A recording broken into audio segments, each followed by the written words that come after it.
Hey guys, welcome back to the channel. We have a really cool video for you today. Today we are taking my 10 years of experience as a cinematographer and we're going through my top 5 quick tips to making your images look quote unquote more like a movie. Now, although these tips are maybe tailored a little more for beginners, they also come in handy for experienced cinematographers. These are just nice things to fall back on if you're in a pinch and you need to make your image look a little more cinematic. These tips are especially going to come in handy for little budgets or even no budget filmmaking, and scenarios where your hands are just tied. We're going to talk about things like your camera angle, your focal length, your aperture, the lighting, and tip number 5 is probably going to piss a lot of you off. Let's jump into it. So today we're going to create a scene in real time using 0 electricity. Now right now I do have one light kind of blasting the wall and a little of my face just to get some color in here, but this is not where we're shooting our scene. We're going to go downstairs and just use available light. The only things we're going to have at our disposal is a reflector or a bounce board and some negative fill. And then of course our camera and the zoom lens. That's it. We'll be shooting on the Nikon ZR in NRAW, and we're gonna take a pretty horrible image and try to turn it into something more cinematic, using some tips that I've learned over my 10 years of experience as a cinematographer. Now, I should preface, these tips don't have to be used all the time, every time. There's no hard set rules to cinematography. But again, more often than not, if you're in a pinch, if you have little to no budget, these are tips that are definitely going to make your imagery stand out and get that more cinematic look. And although we're gonna go through 5 main tips, I'm probably gonna sprinkle in some more here and there. So make sure you pay attention. All right, so we're in my loft right now. We're gonna go downstairs just using available light and we're gonna start to set our scene up. Let's go down there right now.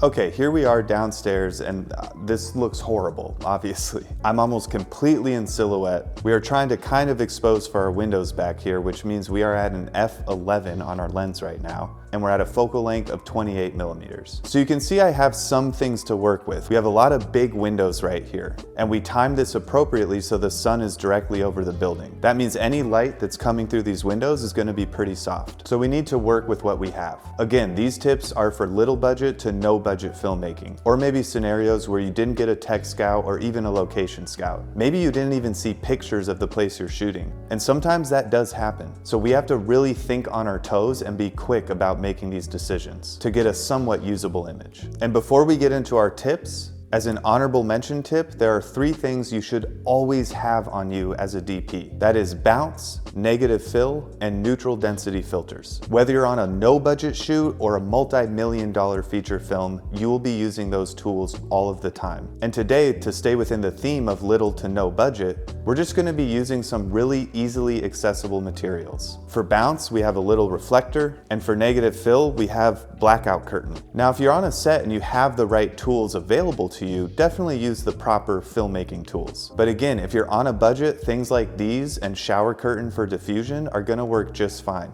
And the results will be pretty much identical to using the more expensive filmmaking tools. But first, let's fix our exposure. So right now we're at an f11. We also don't have a lot of separation from me in the background. Because we're at an f11, pretty much everything behind me is more or less in focus. We have a little bit of blur, but not much. That's gonna bring us to our first tip. Shoot at a lower aperture. By shooting at a lower aperture, you're gonna single your subject out more from the background and you're gonna get that blurry background look. Now, you don't have to shoot at an f1.4 or even an f2. On my features, a lot of the time I shoot at a 2/8 split or even an f4. But depending on the story and what the scene calls for, you can make that decision for yourself. For the sake of this video, to emphasize it but not overdo it, let's go up to an f2.8. I'm gonna do that right now. All right, now we're at an f2.8 and you can see that we blurred the background a lot more. And I'm a bit better exposed, but we obviously blew those highlights out on the windows. Don't worry, we're gonna get to that. But to finish off tip number 5, and a common theme throughout all these tips, is we are tapping into the audience's subconscious. The point being, your general audience, or oftentimes even your clients, are not thinking about things like contrast ratios, focal lengths, where the light is coming from. They're just taking the image in as a whole and feeling a type of way about it. And usually that's all happening subconsciously. Fun side note, 95% of our brain is in the subconscious. Usually only about 5% is actually conscious thoughts that we're thinking. So as filmmakers, we tap into the subconscious often to evoke a certain feeling that we want the audience to have. And a lower aperture happens to be one of those tricks. It's also a little cloudy in Los Angeles today, and you see the sun kind of just came out, so it actually raised our exposure quite a bit in this room. But we're gonna work to control that a little more. But anyway, a lower aperture or a blurrier background is honestly just often associated with cinematic imagery. In a world where a lot of content is shot on smartphones, blurring out your background is a pretty easy way to make your footage stand out a little bit more. Again, it's not something people are necessarily consciously thinking, like, oh, this has a blurrier background, therefore it looks more like a movie. But they're just associating the imagery with other higher end imagery that they've seen. And a lot of that higher end imagery has a little bit of blur to the background, like in most movies that we watch. So what's another way to emphasize this even more? Shooting on a longer focal length. Right now we are shooting on a 28mm, and I am pretty close to the camera, maybe about 1.5 feet away. Now again, these aren't hard set rules. Obviously there's DPs like Chivo who have absolutely mastered shooting at wide focal lengths. But again, if you're in a pinch, a quick and easy way to make your subjects stand out a little more and separate them from the background is to not only shoot on a longer focal length, but also back your camera up. Simply switching focal lengths does not compress or decompress or really do anything to the image other than zoom in. The way you compress an image on a longer focal length is your relationship from the subject to the camera. So you have to not only go on a longer focal length, but also back the camera up. Because the distance is relative between the subject and the camera and the background to the camera, it's going to appear that you're compressing the image because the background is going to look a little bigger and more closed in on your subject. So right now, let's switch to a 50mm and back the camera up. I should be about the same in the frame, but the background should dramatically change. There we go. Now you can see that we're kind of emphasizing that blurry background look. And although I'm pretty much the same in the frame, the background has changed quite a bit. But we have a lot of work to do with lighting. And that's gonna be tip number 3. Tip number 3 is going to have actually a few tips kind of rolled into it. But the first and the main one is to place your subject by a big window. That's gonna give them a proper exposure and a really soft light on their face. But you wanna do it at the right time of day. Not when the sun is coming directly through the window, but when the sun is overhead and you have ambient light coming through the windows. So let's do that right now. I'm gonna move the camera and place myself by this window over here. Okay, now we're by the window and we have a much better exposure on my face, but it's reading pretty hot since we're shooting at a 2.8. This is where I'm gonna put neutral density on the camera lens. So let's do that right now. Okay, now we're getting somewhere. So tip number 3 is a little more involved. The main takeaway would be place your subject by a window and make sure it's soft light. Although not every scene calls for soft light, if you're in a pinch, soft light is the best way to make your images look more cinematic. And I should side note, these tips are geared towards narrative filmmaking, how to make things look more like a movie, but they can definitely be used for commercial work, music videos, and especially documentaries, where you very rarely have any control over almost anything. The other tip within lighting is you always want to make sure your subject is backlit. Now we can't really control that too much, but we can adjust some little things here and there. You'll notice these windows are wide open, but they do have those blinds that most Los Angeles apartments come with. The cool thing about the blinds is you can angle them to your taste. So we're gonna close these blinds back here, angle them towards me so I'm a little backlit, and that will also knock some exposure down from our background, bringing our contrast ratios into a more cinematic world. Let's do that right now.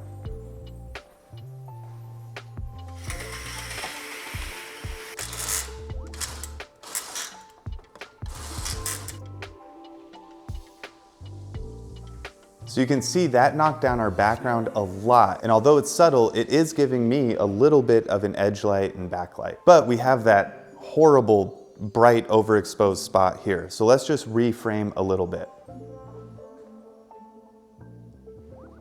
Okay, that's better. But there's a couple more things we can do with our lighting. The large window here is pretty sidey on my face. So we're just gonna add a little bit of bounce to the camera right, or my left, just to wrap that light around my face a little bit more. Let's do that right now.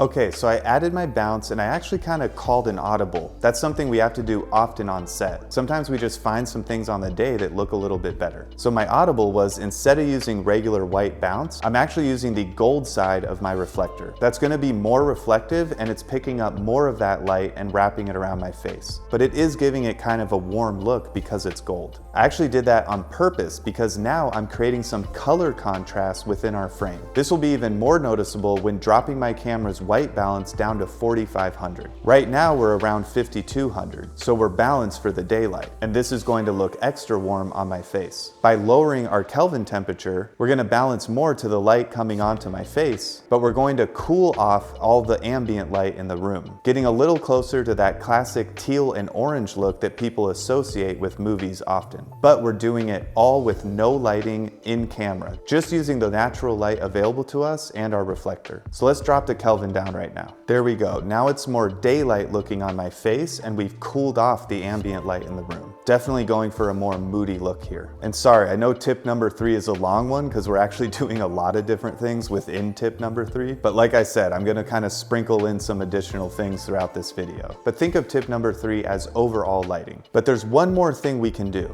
And before we do that, I just want to briefly mention something about backlight. Now we're shooting at an interior in daylight. The main time backlight's going to come in handy, as well as bounce, is golden hour. Now you'll see the general public use golden hour all wrong a lot of the time. I can't tell you how many times I've been to the beach or been outside, and I've seen people take photos of themselves, often saying, we need to find the good light. Their version of finding the good light is pretty much turning directly towards the sun and the sun is blasting them in the face. The problem with that is it's blasting everything behind them too, so it's flattening out your image a lot. That's why we backlight. Backlight is a quick and easy way to create contrast in your frame. So if you are outside during golden hour, make sure the sun is behind your subject. Now it doesn't have to be directly behind them. It doesn't even have to be in the frame. It could be off maybe 3/4, which I find is a pretty good sweet spot. But just make sure it's behind them, and then you can bounce light back into them on the same side of the sun.